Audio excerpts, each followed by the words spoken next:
আসসালামু আলাইকুম ওয়া রাহমাতুল্লাহি ওয়া বারাকাতুহু। ওয়া আলাইকুম আসসালাম। আপনারা কেমন আছেন সবাই? আপনারা ভালো আছেন সবাই? আমরা একবার জোরে সোরে আল্লাহর দরবারে শুকরিয়া আদায় করি। সবাই একসাথে আমরা শুকরিয়া আদায় করব। পারা যাবে ইনশাআল্লাহ।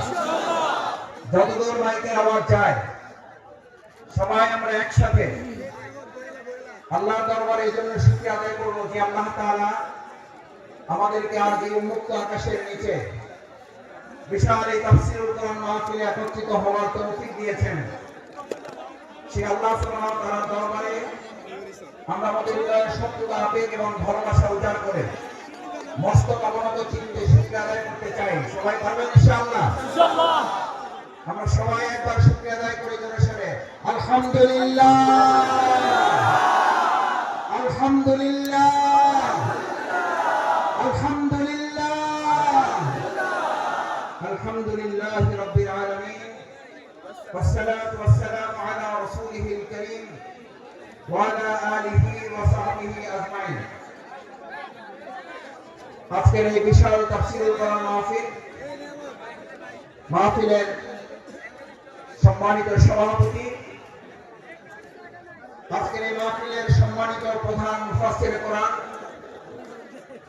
আন্তর্জাতিক খ্যাতি সম্পন্ন আলেমে দ্বীন, বিশিষ্ট ইসলামিক স্কলার, আমাদের অত্যন্ত শ্রদ্ধাভাজন, গোটা বিশ্বের দরবারে যিনি কোরআন এবং ইসলামের আহ্বান অত্যন্ত যৌক্তিকভাবে মানুষের সামনে তুলে ধরছেন, আমাদের আজকের সেই প্রাণপ্রিয় প্রধান আকর্ষণ জনাব মাওলানা ডক্টর মিজানুর রহমান আজহারী।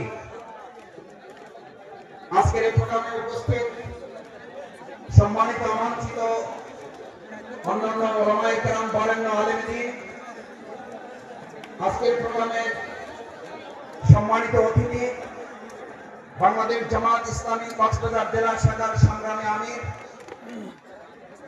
আজকের এই প্রোগ্রামের অন্যতম অতিথি বাংলাদেশ জামাত ইসলামীর আপনাদের অত্র অঞ্চলের প্রাণপ্রিয় মানুষ জনাব আব্দুল্লাহ ফারুক, আজকের এই প্রোগ্রামের সম্মানিত আয়োজক আমাদের সকল প্রাণপ্রিয় ভাই, যিনি এই পুরো প্রোগ্রাম সমন্বয় করার জন্য আপনাদের সামগ্রিক সহযোগিতা এবং আল্লাহর ভালোবাসা নিয়ে সামনের দিকে প্রোগ্রাম এগিয়ে নিয়ে যাচ্ছেন, প্রিয় ভাই নিয়ামতুল্লাহ নিজামী।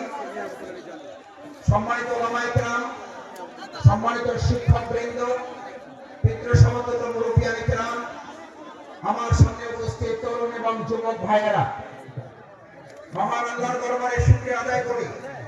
প্রিয় নবী মুহাম্মদ রাসূলুল্লাহ সাল্লাল্লাহু আলাইহি ওয়াসাল্লামের দরবারে দরুদ পেশ করছি সাল্লাল্লাহু আলাইহি ওয়াসাল্লাম। আজকে এখানে আপনারা যারা এসেছেন, আমরা সবাই এখানে কি দুনিয়ার কোন শক্তির কাছে এসেছি নাকি আল্লাহর শক্তির কাছে এসেছি? আল্লাহ। কার কাছে এসেছি? আল্লাহ।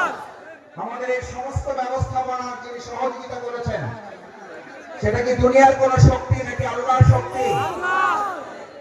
আমার ভাইয়েরা, হযরত ইব্রাহিম আলাইহিস সালামকে যখন আগুনে পুড়ে পরীক্ষায় উত্তীর্ণ করার জন্য আল্লাহ তাআলা সিদ্ধান্ত নিয়েছিলেন, আপনাদের সকলের মনে থাকার কথা, হযরত ইব্রাহিম আলাইহিস সালামকে আগুনে ফেলানোর জন্য মাছ পেটি যখন আগুনের কুণ্ডলী তৈরি করা হচ্ছিল, সমস্ত মানুষ শুধু নয়, ফেরেশতাগণ, সমস্ত পশু প্রাণী আল্লাহর দরবারে আহ্বান করেছিলেন, দোয়া করেছিলেন, আল্লাহ এই বিরাট পরীক্ষা থেকে, নির্যাতন, নির্মমতা থেকে হযরত ইব্রাহিম আলাইহিস সালাম আপনার প্রিয় বন্ধু খলিলুল্লাহকে আপনি হেফাজত করুন। আল্লাহ সুবহানাহু ওয়া তাআলা তাকে হেফাজতের জন্য ফেরেশতাগণকে পাঠিয়েছিলেন। আপনাদের সকলের মনে থাকার কথা, হযরত জিবরাইল আমিন ইব্রাহিম আলাইহিস সালামের কাছে গিয়ে আবেদন করেছিলেন, ইব্রাহিম, আমি আল্লাহর পক্ষ থেকে আপনার কাছে এসেছি, যদি আপনার কোনো সহযোগিতার প্রয়োজন হয় তাহলে আপনাকে আমি সহযোগিতা করতে চাই। সম্মানিত মুসলিম কিরাম, আজ এই কথাটি আমাদের জন্য অত্যন্ত তাৎপর্যপূর্ণ। যদি কেউ মনে করেন পরিস্থিতি ভালো হয়েছে সেজন্য হয়তো আমরা এই কাজ করতে পারছি, কিন্তু আমরা এই কথাও পরিষ্কার বলি, আমাদের কাছে পরিস্থিতি ভালো হলেও আলহামদুলিল্লাহ, আমাদের কাছে পরিস্থিতি প্রতিকূল হলেও আলহামদুলিল্লাহ, আমরা শত প্রতিকূলতার মধ্যেও দুনিয়ার কোন সহযোগিতার কাছে মাথা নত না করে হযরত ইব্রাহিম আলাইহিস সালাম যেমন জিবরাইল আমিনকে বলেছিলেন, আমার যদি সহযোগিতার প্রয়োজন হয় তাহলে আমি একমাত্র সহযোগিতা গ্রহণ করব মহান আল্লাহ সুবহানাহু ওয়া তাআলা। আল্লাহ সুবহানাহু ওয়া তাআলা ছাড়া আমার কারো সহযোগিতার প্রয়োজন নেই। আজ মুসলিম কিরাম, আপনাদের কাছে জানতে চাই, বাংলাদেশকে যদি কোরআনের দেশ করতে হয়, বাংলাদেশকে যদি ইসলামের দেশ করতে হয়, তার জন্য যদি হযরত ইব্রাহিম আলাইহিস সালামের মতো আমাদের ত্যাগ এবং কোরআনের পরীক্ষায় উত্তীর্ণ হতে হয়, আর তার জন্য যদি সেই অগ্নি পরীক্ষায় আমাদেরকে সহযোগিতার জন্য এক আল্লাহ ছাড়া দুনিয়ার আর কাউকে না পাওয়া যায়, তাহলে আজ এই জনসমুদ্রের কাছে জানতে চাই, আমরা এক আল্লাহ ছাড়া আর কারো সাহায্য কি আমাদের দরকার হবে? আমরা তার সাহায্য চাই, তার সাহায্য চাই। একবার সেই আল্লাহকে আমরা ডাক দিতে চাই, আমরা সবাই আল্লাহকে একবার ডাকতে চাই, আল্লাহ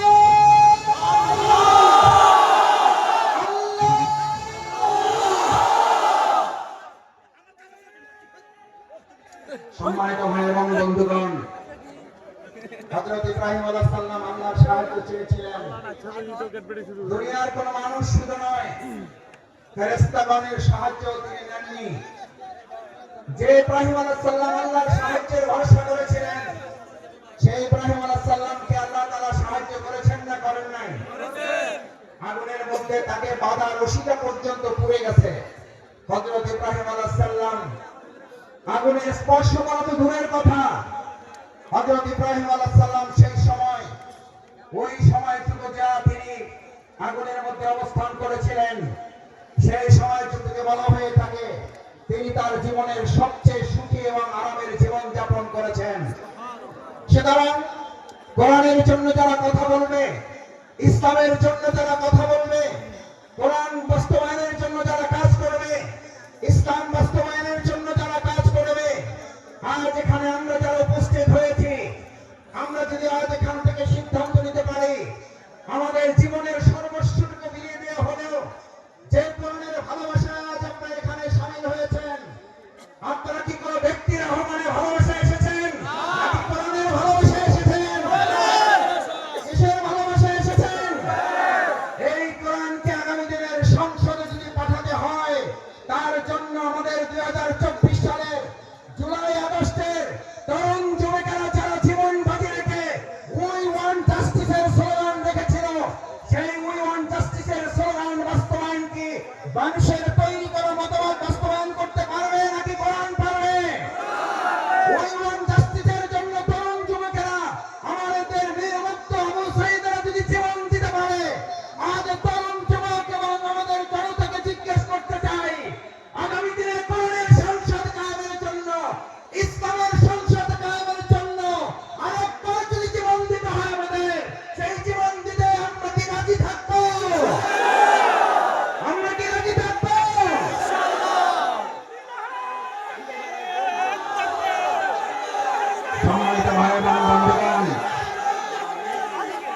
আল্লাহ সুবহানাহু ওয়া তাআলা মহাগ্রন্থ কোরআনে আমাদের জন্য উল্লেখ করেন, আল্লাহ তাআলা আমাদের জন্য উল্লেখ করেন, আফাহাসিবতুম আন্নামা খালাকনাকুম আবাসা ওয়া আন্নাকুম ইলাইনা লা তুরজাউন। আল্লাহ সুবহানাহু ওয়া তাআলা আমাদেরকে পৃথিবীতে প্রেরণ করে আমাদেরকে স্মরণ করিয়েছেন। তোমরা কি মনে করো যে তোমাদেরকে এমনিতে অর্থহীন ভাবে, টার্গেটলেস, এইমলেস, গোল শূন্য, কোন উদ্দেশ্যহীন ভাবে তোমাদেরকে আমি পৃথিবীতে প্রেরণ করেছি? অথচ তোমাদেরকে তোমাদের কাজ সম্পন্ন করে আবার আমার কাছে ফিরে আসতে হবে না। আমাদের সম্মানিত ভাই এবং বোনেরা, আমার পর্দার আড়ালের মা বোনেরা যারা আছেন এখানে আজ যারা উপস্থিত হয়েছে, আমাদেরকে কথা ভালো করে মনে রাখতে হবে। আজ এখানে আমরা যে কোরআনের ভালোবাসা এসেছি, সেই কোরআন আমাদের উপরে তিনটি মৌলিক দায়িত্ব অর্পণ করেছে। এক, আল্লাহ সুবহানাহু ওয়া তাআলা বলেন, ফাহাসিবতুম আন্নামা খালাকনাকুম আবাসা, আমি তোমাদেরকে অর্থহীন ভাবে পৃথিবীতে সৃষ্টি করি নাই। আমি তোমাদেরকে পৃথিবীতে সৃষ্টি করেছি একটা গুরুত্বপূর্ণ উদ্দেশ্য নিয়ে। সেই উদ্দেশ্য সম্পর্কে আল্লাহ তাআলা পরিষ্কার রোডম্যাপ ঘোষণা করেছেন। এখন আমাদের দেশের অর্থনীতি সংস্কারের প্রশ্ন উঠছে, আমাদের দেশের রাজনীতি সংস্কারের প্রশ্ন উঠেছে, পররাষ্ট্রনীতি সংস্কারের প্রশ্ন উঠেছে। আমরা আজ সংস্কারের দায়িত্বে যারা আছেন তাদের কাছে আল্লাহ তাআলার সংস্কারের রোডম্যাপ তুলে দিতে চাই। আল্লাহ তাআলা কোরআনে ঘোষণা করেন, ফাইম্মা ইয়াতিয়ান্নাকুম মিন্নি হুদান, আমি এই পৃথিবীতে মানুষকে প্রেরণ করে তাকে একটা রোডম্যাপ দিয়ে দিয়েছি। এই রোডম্যাপের মধ্যে তার রান্নাঘর থেকে শুরু করে তার সংসদ ভবন পরিচালনার পর্যন্ত সমস্ত বর্ণনা উল্লেখ করে দিয়েছে। সুবহানাল্লাহ। আমার ভাইয়েরা, মহাগ্রন্থ আল কোরআনের মধ্যে যে রোডম্যাপ আল্লাহ উল্লেখ করেছেন, ফামান তাবিআ হুদায়া, যদি এটাকে ফলো করে, যদি এটাকে অনুসরণ করে, যদি এটাকে মেনে চলে, তাহলে আল্লাহ ঘোষণা দিচ্ছেন, কোন প্রধানমন্ত্রী না, কোন প্রধান উপদেষ্টা না, কোন উপদেষ্টা বৃন্দগণ নন, কোন জাতিসংঘের মহাসচিব নন, এক আল্লাহ সুবহানাহু ওয়া তাআলা ঘোষণা দিয়েছেন, ফামান তাবিআ হুদায়া, তাহলে তোমরা রোডম্যাপের আসল রাস্তা খুঁজে পাবে। আমরা আজ বাংলাদেশের বর্তমান দায়িত্বে যারা আছেন তাদের কাছে মহাগ্রন্থ আল কোরআনের আহ্বান পৌঁছে দিয়ে বলতে চাই, বাংলাদেশকে যদি যথাযথ সংস্কারের মাধ্যমে তার আসল রোডম্যাপে পরিচালনা করতে হয়, তাহলে মহাগ্রন্থ আল কোরআনের আইন দিয়ে ছাড়া মানুষের তৈরি করা কোন চিন্তা তন্ত্র মতবাদ দিয়ে পুরনো সংস্কার করা সম্ভব হবে না। ভাই এবং বন্ধুগণ, আল্লাহ তাআলা বলেন, যদি এটাকে ফলো করো, হুদায়া, তার সঠিক পথ পাবে। আচ্ছা, আপনাদের কাছে জিজ্ঞেস করি, যদি কোরআন অনুসরণ করার মধ্যে দিয়ে সঠিক পথ পাওয়ার কথা বলা হয়, তাহলে আমাদের কাছে এই প্রশ্ন ওঠা স্বাভাবিক নয় যে কোরআন বাদ দিয়ে যে কোনো পথ অবলম্বন করলে ওটা সঠিক নয়, ওটা গোমরাহের পথ। কোরআন যদি আল্লাহর পথ হয়, তাহলে কোরআনের বাইরে যে পথ আছে, সমস্ত পথ এবং পথ ইবলিসের পথ। ইমানদাররা কখনো কোরআনের পথ, আল্লাহর পথ বা ইবলিসের পথে হাঁটতে পারে না। আজ আমাদের এই কোরআন দায়িত্ব নিয়েছে, ফামান তাবিআ হুদা, তাহলে তোমরা সঠিক পথ পাবে, আসল পথ পাবে। আমাদের এই প্রিয় মাতৃভূমি বাংলাদেশ স্বাধীন হওয়ার 53 বছর পার হলেও আমরা কি অর্থনৈতিক মুক্তি পেয়েছি ভাইয়েরা? আমরা কি সাংস্কৃতিক মুক্তি পেয়েছি? আমরা কি রাজনৈতিক মুক্তি পেয়েছি? এই সকল মুক্তি আমাদের যদি পেতে হয়, তাহলে আমাদের মানুষের তৈরি করা মতবাদের দিকে নাকি কোরআনের দিকে ফিরতে হবে? আমাদের গ্রামে, আপনাদের গ্রামে আমরা সবাই একটা কথা বলি, সোজাতে হবেন, মরার আগে হবেন না। কখন হবেন? কখন হবেন? কাপড় দিয়ে যখন পায়ের কাছে একজন ধরে আর মাথার কাছে একজন ধরে, দুই দিকে দুইজন ধরে আর টানে, বলে যে আরো সোজা করো, আরো টাইট করো। ভাইয়েরা, মরার পরেই যদি আমাদের সোজা হতে হয়, চোখে যদি দেখতে পাই যে আমরা সোজা হচ্ছি এবং আমার সন্তানরা আমাকে টাইট করে বেঁধে সোজা করছে, আজ আমার সমস্ত বেকুয়াবাসী বাংলাদেশের প্রান্ত থেকে যারা এখানে এসেছেন, আমরা আহ্বান জানাই, আসুন, মরার পরেই যদি সোজা আমাদের হতেই হয়, তাহলে জীবিত থাকতেই আমরা সোজা হয়ে আমাদের বাংলাদেশকেও সোজা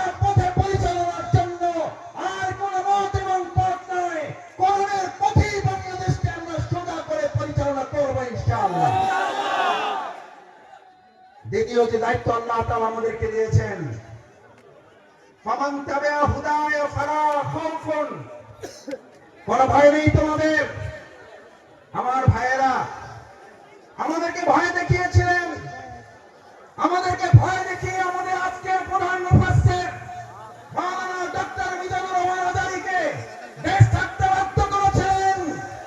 আজ এসে দেখে যান, আপনি নেই, আমাদের ডক্টর মাওলানা মিজানুর রহমান শুধু নেই, তার লক্ষ লক্ষ ভালোবাসার মানুষেরা টেকুয়া শুধু নয়, গোটা বাংলাদেশকে আজ আলো ছড়িয়ে দিয়েছে। আপনারা সাইদি সাহেবকে হত্যা করেছেন, এক সাইদির অনুপস্থিতিতে লক্ষ সাইদি আমাদের তৈরি হয়ে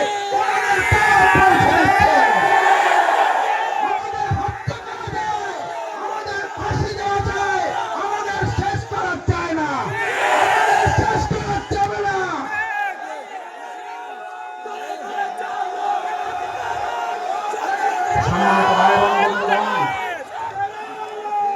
সম্মানিত ভাই এবং বন্ধুগণ, সুতরাং আমাদেরকে আপনি ভয় দেখাবার কে? যারা আমাদেরকে ভয় দেখিয়েছেন, 17 বছর এই বাংলাদেশের 18 কোটি নাগরিককে আপনারা ভয় দেখিয়েছেন। শেষ পর্যন্ত আপনারা ভয় দেখাতে দেখাতে এতটা ভয় পেলেন যে আপনারা দেশের জেলখানায় পর্যন্ত জায়গা হলো না, আপনাদেরকে দেশ ছেড়ে পালাতে হলো।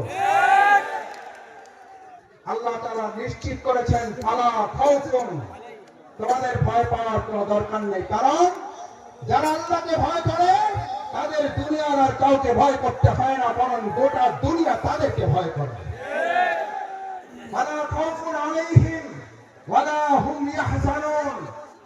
আল্লাহ সুবহানাহু ওয়া তাআলা শুধু ভয়ের ব্যাপারে আপনাকে নিশ্চিত করে নাই, আল্লাহ তাআলা বলেন, আমার এই ভয়ে যদি তোমরা উত্তীর্ণ হতে পারো, এক আল্লাহকে যদি ভয় করতে পারো, কোন গুলি বন্দুককে যদি তোমরা ভয় না করো, তাহলে আমি আল্লাহ তোমাদেরকে এবার দ্বিতীয় নিশ্চয়তা দিচ্ছি, ওয়ালা হুম ইয়াহজানুন, তোমাদের আর কোন রকম দুশ্চিন্তা, উদ্বেগ, উৎকণ্ঠায় ভুগতে হবে না। আলহামদুলিল্লাহ, বিগত 15 বছর আপনারা ত্যাগ এবং কোরবানি, নির্যাতন, নিপীড়নের মুখে থেকেছেন। এই পেটুয়াবাসী, এই চট্টগ্রামের বন্দরের নগরীর মানুষেরা জীবন বাজি রেখেছেন, কিন্তু কোন গুলি বন্দুক ফাঁসির কাছে আমাদের ভাইয়েরা মাথা নত করে নাই বলে আজ আল্লাহ তাআলা উদ্বেগ, উৎকণ্ঠা এবং স্বস্তির মধ্যে আমাদের এই সুন্দর একটা প্রোগ্রামের আয়োজন করার তৌফিক দিয়েছেন। এটা কার পুরস্কার? কার পুরস্কার? আমাদের পূর্ণ পুরস্কার এখনো আমাদের হাতে আসে নাই। আমাদের আসল পুরস্কার আল্লাহ ঘোষণা করেছেন, বিসমিল্লাহির রহমানির রহিম, ইযা জাআ নাসরুল্লাহি ওয়াল ফাত। যখন আল্লাহর সাহায্য এবং বিজয় আসে, কার সাহায্য? কার? কোন পার্শ্ববর্তী রাষ্ট্রে, প্রশাসনে, সেনাবাহিনী, র্যাবের সাহায্য কার? নাসরুল্লাহ, ইযা জাআ নাসরুল্লাহি ওয়াল ফাত। যে আল্লাহ আমাদেরকে সাহায্য করেন, সে আল্লাহ তাআলাই বলেন, আমি যখন কাউকে সাহায্য করি তার বিজয় ছাড়া অন্য কিছু হতে পারে না। নাসরুল্লাহ, ইযা জাআ নাসরুল্লাহি ওয়াল ফাত। কারণ আমার সাহায্য যেখানে যায়, গোটা দুনিয়া তার বিপক্ষে থাকলেও বিজয় ছাড়া তার কিছুই হয় না। আজ বাংলাদেশে আল্লাহর সাহায্য এসেছে, গোটা কোরআনের রাষ্ট্র কায়েম হওয়া ছাড়া পূর্ণাঙ্গ বিজয় আমাদের হতে পারে না। আমাদের পূর্ণাঙ্গ বিজয় কি? আমাদের পূর্ণাঙ্গ বিজয় শুধু একজন এমপি হওয়া নয়, আমাদের পূর্ণাঙ্গ বিজয় শুধুমাত্র একজন মন্ত্রী হওয়া নয়, আমাদের পূর্ণাঙ্গ বিজয় শুধুমাত্র একজন রাষ্ট্রপতি হওয়া নয়, আমাদের পূর্ণাঙ্গ বিজয় শুধু একজন প্রধানমন্ত্রী হওয়া নয়, আমাদের পূর্ণাঙ্গ বিজয় শুধুমাত্র ইসলামী দল ক্ষমতায় যাওয়া নয়, আমাদের পূর্ণাঙ্গ বিজয় হচ্ছে আলা লাহুল খালক ওয়াল আমর, সৃষ্টি যার, আইন চলবে তার। আমার ভাইয়েরা, সৃষ্টি যার, আইন চলবে তোমার, আইন চলবে কার? আইন চলবে কার? বাংলাদেশ আজ সেরকম একটা সুন্দর কল্যাণমূলক রাষ্ট্র বিনির্মাণের জন্য এখানে যারা এসেছেন, কোরআনের প্রেমে যারা বসেছেন, কিসের উপরে বসেছেন এটা চিন্তা করেন নাই। আপনার মাথার উপরে ফ্যান আছে, লাইট আছে, বাতাস আছে নাই, চিন্তা করেন নাই। আজ এখানে যারা এই কোরবানি পেশ করে কোরআনের ভালোবাসায় সমবেত হয়ে গায়ে গা লাগিয়ে লক্ষ লক্ষ জনতা এখানে হাজির হয়েছেন। এই লক্ষ জনতা যদি আজ একটা আহ্বান এখান থেকে নিয়ে যেতে পারেন, রাসূল করিম সাল্লাল্লাহু আলাইহি ওয়াসাল্লাম এরকম মজলিসকে সামনে রেখে আমার মুসলিয়ানে কামগণকে উদ্দেশ্য করে, এই জামানাকে উদ্দেশ্য করে রাসূল করিম সাল্লাল্লাহু আলাইহি ওয়াসাল্লাম সাহাবীদেরকে স্মরণ করালেন। দুর্ভোগ হচ্ছে সেই মানুষের জন্য, ভালো করে খেয়াল করুন, দুর্ভোগ হচ্ছে সেই মানুষের জন্য, দুর্ভোগ হচ্ছে সেই মুসলিমের জন্য, দুর্ভোগ হচ্ছে সেই কোরআন প্রেমিকের জন্য যে আল্লাহকে ভুলে গিয়ে নিজেকে নিয়ে ব্যস্ত হয়, যে আল্লাহকে ভুলে গিয়ে নিজেকে নিয়ে ব্যস্ত হয় এবং সে নিজেকে নিয়ে ব্যস্ত হতে গিয়ে দুনিয়ার সব কিছু থেকে বঞ্চিত হয়ে যায়। আমরা কি দুনিয়া থেকে বঞ্চিত হয়ে নিজেকে নিয়ে ব্যস্ত হব না আল্লাহকে নিয়ে ব্যস্ত হব? আমার ভাইয়েরা আসুন, আজ সেই কারণে রাসূল করিম সাল্লাল্লাহু আলাইহি ওয়াসাল্লাম বললেন, আব্দুল্লাহ ইবনে মাসউদ হাদিসটি বলে আমার কথা শেষ করি। আব্দুল্লাহ ইবনে মাসউদ রাদিয়াল্লাহু তাআলা আনহু قال قال رسول الله صلى الله عليه وسلم ويقولون ما لا يفعلون। তোমাদের মধ্যে এমন একটা সময় আসবে, কোরআন শোনার লোক থাকবে, কোরআন জানার লোক থাকবে, কোরআনের আলোকে সে হয়তো পথ চলার কথাও বলবে, ইয়াকুলুনা মা লা ইয়াফআলুন, কিন্তু কোরআনের আলোকে সমাজ এবং রাষ্ট্র পরিচালনার লোক পাওয়া যাবে না। ওয়ায়াফআলুনা মা লা ইউমারুন, আবার কিছু কাজ করলেও কোরআনের পূর্ণাঙ্গ রূপ বাস্তবায়ন হবে না। আজ এখানে যারা আছেন, আমরা কি কোরআন বাস্তবায়নের জন্য সবাই রাজি আছি? ইনশাআল্লাহ সবাই কি রাজি আছি? ইনশাআল্লাহ। আল্লাহ মেহেরবানি করে হাতগুলো আপনার আরশের আজিমের ক্যামেরায় এগুলো তুলে নিয়ে কাল কিয়ামতের দিন কোরআনের কর্মী হিসেবে আমাদেরকে নাজাতের জন্য, জান্নাতের জন্য আপনি কবুল মঞ্জুর করুন। আল্লাহ এই আয়োজনকে বাংলাদেশের জন্য কবুল করুন, কোরআনের সংসদের জন্য আয়োজনকে কবুল করুন, কোরআনের রাষ্ট্রের জন্য আহ্বান আয়োজনকে কবুল করুন।